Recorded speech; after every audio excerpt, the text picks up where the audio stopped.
When we think of market anomalies and we think of long-term success, the first thing that comes to mind for folks is, well, 2008 was an anomaly. Yeah. And, we sit here 30 years later, we've recovered. Is it going to be the same? Are we just kind of like on the same ride for 2008 right now? What happened in 2008 was completely different than 2005.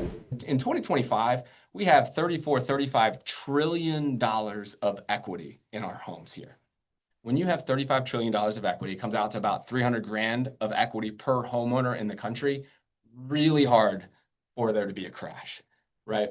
And you just didn't have stability when it was 2008. You had a problem that was caused by lending practices in 2008, and you didn't have a lot of room as far as equity. Yeah. And it was all equity that people, largely just signed a piece of paper for. They didn't actually put any money down for it.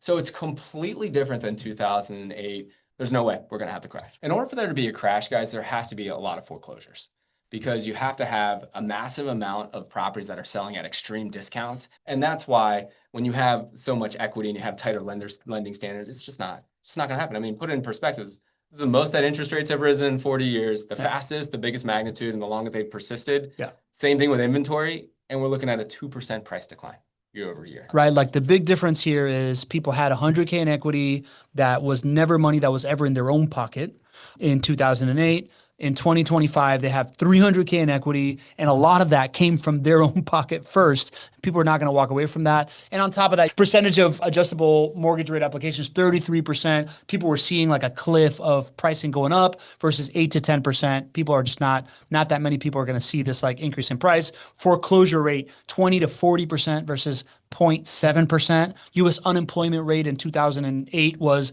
around 10%. We're still at 4.3% right now. So people are making money. They're being paid. Like we're pretty well employed. So what does this mean for rental property investors? This is a time to stay the course. This is a time to just have a conversation with yourself. And, if you're a JWB client, have a conversation with us and just remember why you chose this asset class. Yeah. Remember that this is an asset class that is consistent, that is reliable, that does create these financial outcomes, and you just have to follow the plan. So if I'm at a cocktail party and people are like, prices have gone down, you can be like, yep. Yeah. And then people can say, the market's going to crash. You can be like, not so fast, my friend.